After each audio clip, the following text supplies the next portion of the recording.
Well, hey guys, we're in a little bit of a remote location. We're not in the fish room right now. It's raining outside, so that gives us hope that open water is coming soon. Living up here in northern Wisconsin, we do a lot of smallmouth fishing, and I get a lot of questions from people about what's the best technique, what's the best way to go catch smallmouth. And I've got 6 really tried and true plastic rigs that I use. And they're not going to be things that you've never heard of before, but I think it's important to go through them. Not only will these catch big fish, but they'll catch numbers of fish for you too.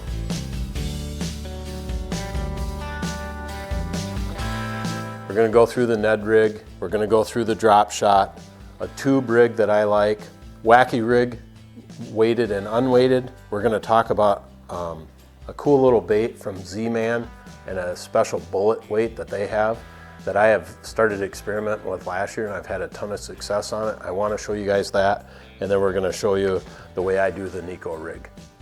So if you've watched my other video on organization, this is my smallmouth box, and more specifically, it's kind of my finesse box, and it houses everything that I'm going to show you today for these 6 different techniques. When I tie all of these techniques, I really prefer to use the Palomar knot.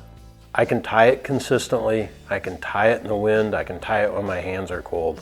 And that's really the key to a good knot. You can see all kinds of videos out there talking about what knot's best and what knot's the worst. And I will agree there are knots that are better than others. There's no doubt about that. But the best knot for you is the one that you can tie consistently and you can tie in all different types of conditions on the water. So let's get into these different techniques and show you how I rig them up. Starting off with the Texas rig tube, one of my all-time favorite baits. I have fished that for years, and you'll see when we rig it, I love to use it as a Texas rig. And the reason for that is the weight separates from the tube, and it allows the tube to really free fall and be enticing on the drop. And for that, we need our tube. In this case, it's a 3.5 inch coffee tube. I like to use a 3/0 EWG hook when I use a 3.5 inch, and our bullet weight. And I know a lot of people use jig heads and stuff like that with a tube. Me, I love to Texas rig a tube. And part of the reason I like doing that is I like to leave the bullet weight unpegged, and that'll fall down, and then it lets the tube just kind of meander down behind the bait. So the first thing we're going to do is we're going to feed the line through our bullet sinker, and we're going to go through the pointed end first and out the bottom. So we've got our weight on there, and it's sliding on the line. Now we're going to take our hook, and my preferred knot, guys, is a Palomar knot. So what we're going to do now is we're going to take our wide gap hook, our tube, and we're going to hit that baby right through the nose, and make sure you get it centered. So I'll put that in right there, and then I'll turn it, and I'll come out the side of the tube, and then we'll just rotate that down, spin the hook so we're here, and then we'll just kind of gather that up. A little bit of a bend in it, because what you want to have happen is when you come back through, now what we want is that hook laying parallel with the tube, and we just slide that down. And if you want to just kind of pull it back and just pop that tip of the hook in there a little bit, that'll make it totally weedless. And again, what happens is when you cast this out, this weight's going to hit the bottom, and this tube's just going to meander down. And every time I pick it up, it's going to do the same thing. Great, great smallmouth bait. The Ned Rig is another technique that's been around a long time, but it's really become popular in the last 4 or 5 years. I really like using the Ned Rig on a tough bite and in a high pressured water. And for this, pretty straightforward, your favorite Ned bait. In this case, it's the Missile Ned Bomb, and we're using the Zman Shrooms Ned Head. These are the 2 components of a Ned Rig, and we'll go ahead and get that tied up. One thing I like to do on the Ned Rig is use the lightest weight possible in a situation. So you've got to take into account the wind, you have to take into account how deep you're fishing, and that type of stuff, I get it. But the lightest weight possible on the Ned Rig, to me, is key. And the reason for that is I don't want that bait when I cast it out, I don't want it to rocket down to the bottom. I want that bait to kind of glide and almost fall like a dying bait fish. And a lot of times, probably 80 to 90% of the time on a Ned Rig, you're going to get that bite on the initial fall. So again, I want to use the lightest weight possible so the thing just doesn't shoot right down to the bottom. And a lot of times when I fish it, I'll cast it out, let it get to the bottom, I'll work it 2 or 3 times, and I'll reel it back in and cast again, because your high percentage strike is on that initial drop. So what we're going to do again, Palomar knot. So now that we've got our Ned head tied onto our line, we'll go ahead and take your Ned bait of choice. For this particular video, I grabbed a missile bait Ned bomb. This is a pretty simple deal here. One little trick you can do until you get used to your baits is you can lay the bait down along the hook and kind of eyeball where the shank comes out, because you want this to be nice and straight. So just put that up flush against the head, put your thumb there so you got an idea. But we want to make sure that hook is going right down the center of that plastic. And we're going to thread it up on there, and then we're just going to bring it up until where we measured that shank, and then we're going to slide that up onto the hook, and there you go. So if you look real close on this bait, there's a seam from the mold running down the bait, and I use that as kind of my guide of where I put that hook in here. And the reason I do that is so that when I go to throw it or use it, that tail is flat, so when it's working through the water, I get the most motion out of that tail I can. If it's like perpendicular with a hook like this and you're working it, you're going to get a little action. I feel like you're going to get a lot more action when the tail is flat with the hook, because as I pull it and it falls, it's going to want to turn that bait down and around. So now that we've talked about the Ned rig, we'll go into the Wacky Worm. That is just an all-time fish catching. It doesn't matter if a largemouth, smallmouth, spots, anything that swims hits a Wacky Worm. And you can do that with a 3-inch, 4-inch, 5-inch, 6-inch. They even make 7-inch straight worms that you can get. And it's a great technique for people that you're taking out that are new to fishing, and it catches a lot of fish. And it'll catch big fish too. Again, I like using the Aberdeen hook. I have the best hookup percentages with that. I use these VMC crossover rings, and we'll talk about those and put the link in here. These are awesome. And then of course our Wacky Worm, just a stick worm. So the first thing we're going to do is go ahead and get our hook tied on. I've set it multiple times. I use the Palomar knot.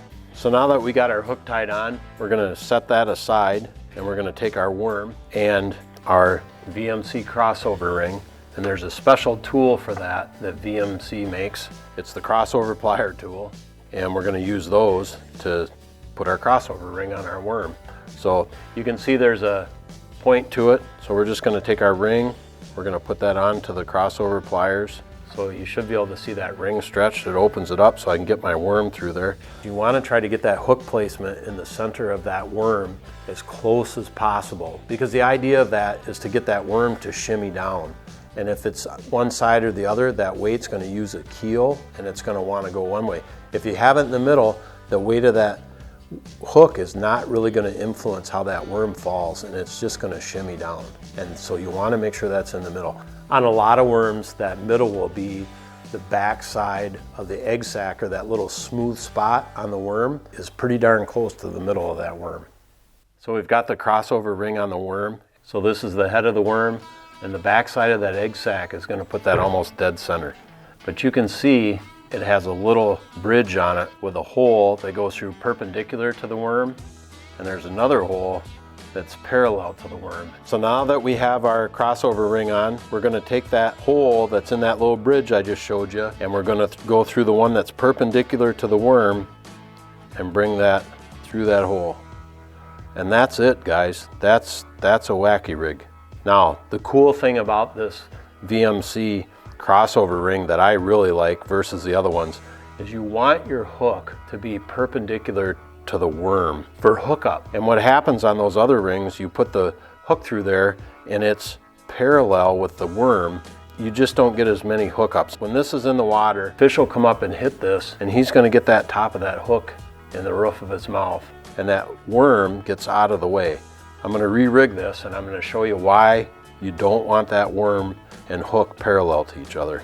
And you're still going to catch fish doing this, you're just not going to get as much of a hookup. You're going to lose some fish because this worm is going to want to lay like this, and that means your hook is going to be laying sideways as well. And when that fish comes up to hit it, sometimes what happens is that worm will fold over the point of the hook. If he sucks it in, there's still a lot of worm that's in the way of the point of that hook. So I like the other rings. They're handy, they save you baits, but this crossover ring lets you put that hook perpendicular to the bait. All right, that's the way I rig my Wacky Worm.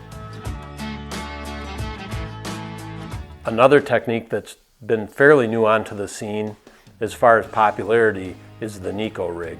The neat thing about the Neko rig is the baits that you can use with that technique are endless. I like to use a 6th Sense Ned fry. It's a bait that they make specifically, or at least they market it for Ned fishing, but I really like it in the Neko rig. And for this one, you want to use a straight worm of your choice, or really any worm of your choice. This happens to be a 6th Sense worm. It's about 4.5 inches long. I've had a lot of success with this Ned rigging, but I've also had a lot of success with it using it on a Neko rig. We're going to use an Aberdeen hook again.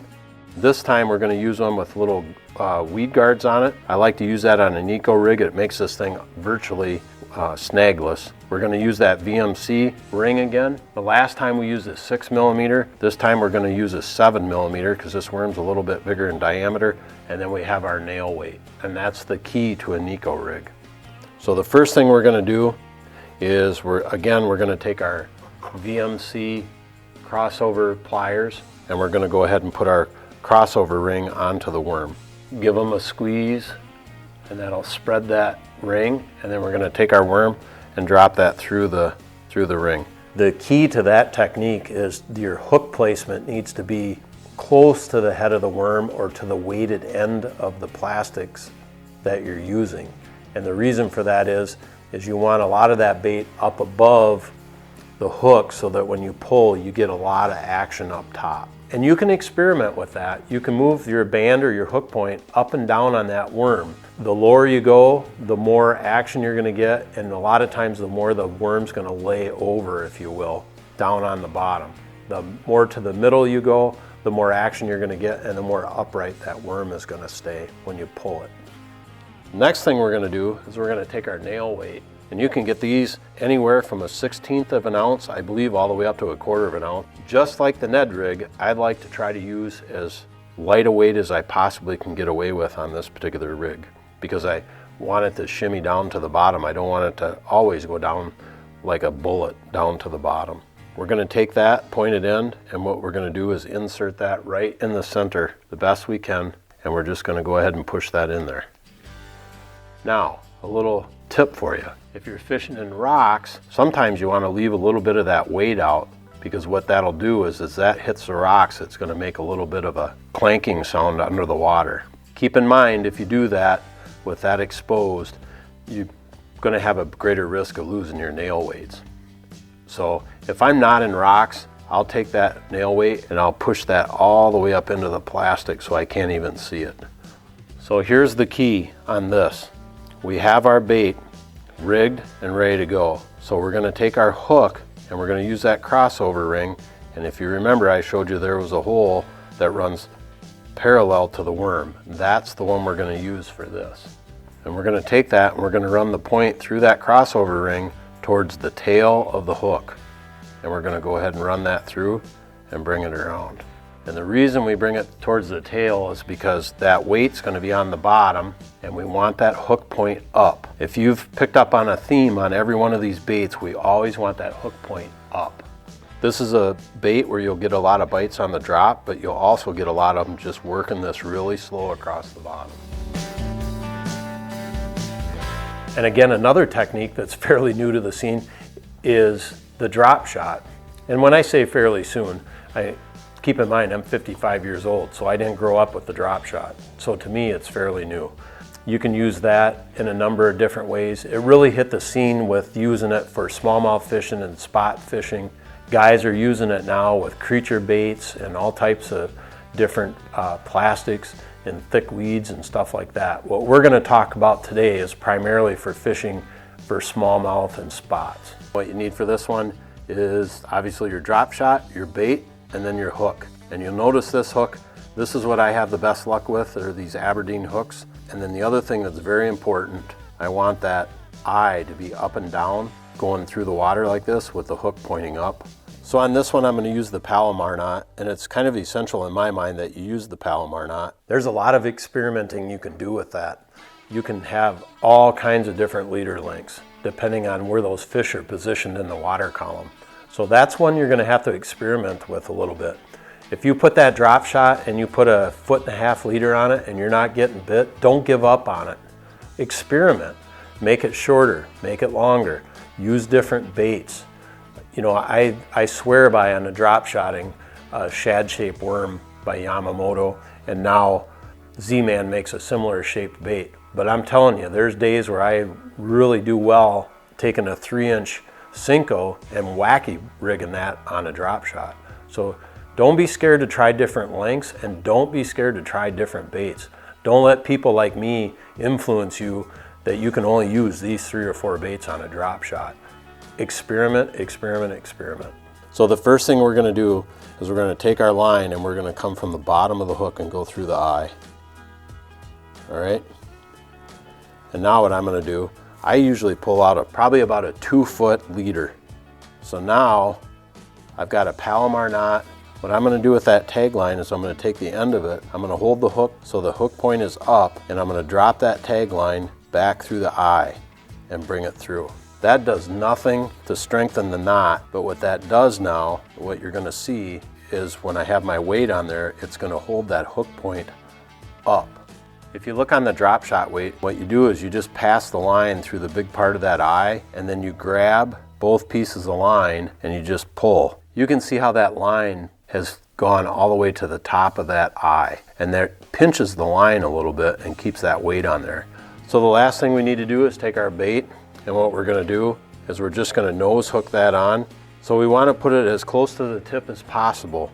On Z-Man you can go real close because that stuff's really tough. Like this particular bait, it's not going to tear. On softer stuff, you might want to put it in a little bit deeper. So you can experiment. You can do a lot of different things with a drop shot. It's a very versatile, but this is a basic setup that I use for smallmouth fishing all the time. And finally, the technique that I just started using about 2 years ago, and it's a Z-Man technique, and it's their Crusteaz, which is a really small plastic crustacean crawfish type bait, and their bullets. It's a specially designed weight for the Crusteaz and some of their other baits as well. And you'll see when we tie that up, it's a pretty unique profile, and it's just a little crawfish imitation, really small, and then the Z-Man bullets product. And it's kind of weird to rig. First thing we're gonna do is we're gonna take the bait and we're just gonna take the hook and we're just gonna go in. Now this one, you're just gonna wanna go in a real little bit, like 1/4 of an inch, and pop it through. You'll see I don't have that hook through that Crusteaz very much. And again, you don't have to on the Z-Man because it's virtually indestructible. So now what I'm gonna do is I'm gonna take that bait and I'm gonna slide it down, and that belly weight has to go through that hole that I just made with the hook. And this is where it gets a little tricky, but you'll see I'm running that bait down around that belly hook. And then what I'm gonna do is I'm gonna bring that up, and it's gonna pop down in that gap up by the bullet weight. Now I'm just gonna pull that back a tad, a little bit of an S, and I'm gonna pop the hook through, and that lays down nice and smooth on that bait. And guys, I'm telling you, that can really save your day. And here's what's neat about it. It's kind of hard to tell on the camera. So it's gonna sit like this, that belly weight's gonna sit on the bottom, and the bait's gonna be sitting up. And the Z-Man floats, and these little tentacles are gonna be up, and it's gonna be sitting in a defensive position, and the bass just can't, smallmouth especially, just can't resist that. So guys, the idea of this video was just to kind of give you a 101 look at 6 techniques that I have a lot of success with on high pressured water, very clear water, and finicky fish. By no means are these the only 6 techniques that you can catch fish under those circumstances with. These have just been the tried and true techniques for me. When you get out on the water, try different things. Try these, experiment. Make that leader line on your drop shot longer. Use different weights on your Ned Rig. Every day it's a little bit different, so you don't want to get pigeonholed into doing specific things every time you go on the water. So thanks for watching. If you enjoyed the video, subscribe, and we'll see you next time.